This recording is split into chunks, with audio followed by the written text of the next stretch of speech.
குறிப்பேடு அதிகாரம் 36. யூதாவின் அரசன் யோவகாசு.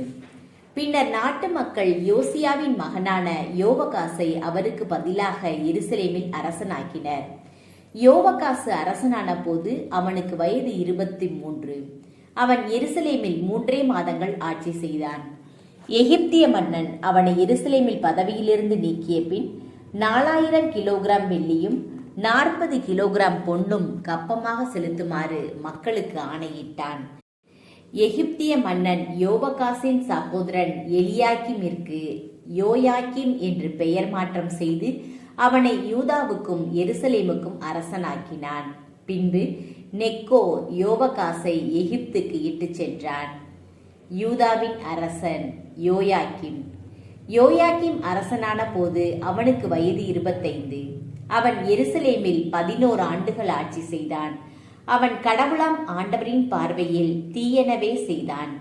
பாபிலோனிய மன்னன் நெபுகத்நேசர் அவனுக்கு எதிராக படையெடுத்து வந்து அவனை வெண்கல சங்கிலியால் கட்டி பாபிலோனுக்கு சிறைப்பிடித்து சென்றான். அத்துடன் ஆண்டவரின் இல்லத்து பாத்திரங்கள் சிலவற்றை நெபுகத்நேசர் பாபிலோனுக்கு எடுத்துச் சென்று அங்கேயுள்ள தனது அரண்மனையில் வைத்து கொண்டான்.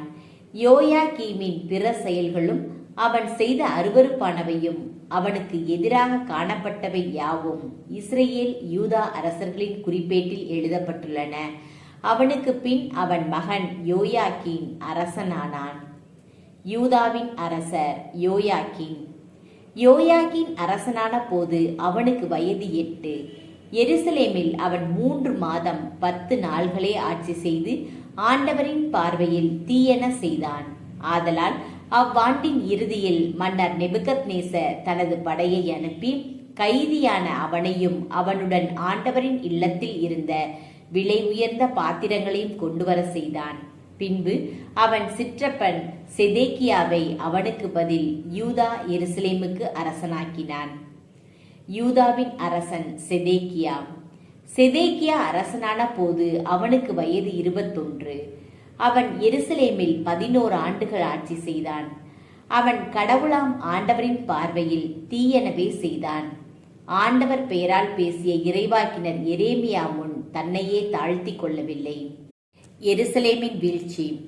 கட்டுப்பட்டிருந்ததாக கடவுளின் பெயரால் தன்னை ஆணையிடச் செய்த மக்கள் நெபுகத்நேசருக்கு எதிராக இவன் கலகம் செய்து இஸ்ரேலின் கடவுளாம் ஆண்டவரை பின்பற்றாமல் இருமாப்புற்று தனது இதயத்தை கடினப்படுத்திக் கொண்டான்.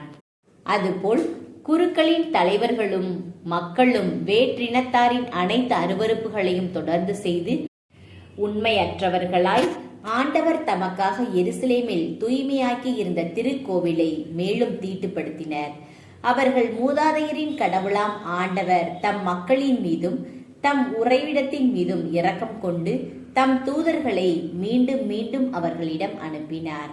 ஆனால் அவர்கள் கடவுளின் தூதர்களை ஏளனம் செய்து அவர்தம் வார்த்தைகளை புறக்கணித்து அவர்தம் இறைவாக்கினர்களை இழித்துரைத்தனர். ஆதலால் அவர்கள் தப்ப முடியாத அளவுக்கு ஆண்டவரது சினம் அவர்கள் மேல் கனன்றெழுந்தது. ஆதலால் அவர் அவர்களுக்கு எதிராக கல்தேயரின் மன்னனை படையெடுத்து வரச் செய்தார். அவன் அவர்களின் திரு உறைவிடமாகிய ஆண்டவரின் இல்லத்தில் அவர்களின் இளம் வீரர்களை வாளால் வெட்டி வீழ்த்தினான். இளைஞர் கன்னியர் என்றோ முதியோர் இளைஞர் என்றோ எவர் மேலும் இரக்கம் காட்டாமல் எல்லாரையும் அவன் கையில் ஆண்டவர் ஒப்புவித்தார்.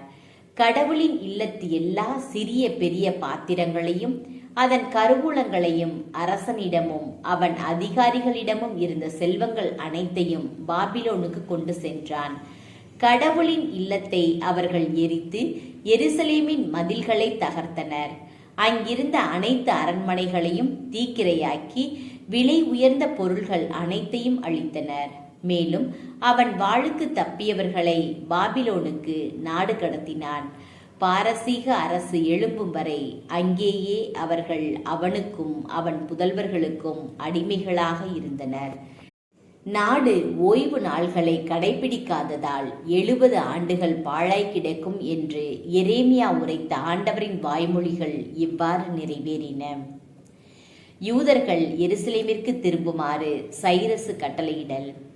பாரசீக மன்னன் சைரஸ் ஆட்சியின் முதல் ஆண்டில் எரேமியா உரைத்த ஆண்டவரின் வாய்மொழிகள் நிறைவேறும் வண்ணம் ஆண்டவர் அவனது மனதை தூண்டி எழுப்பினார்.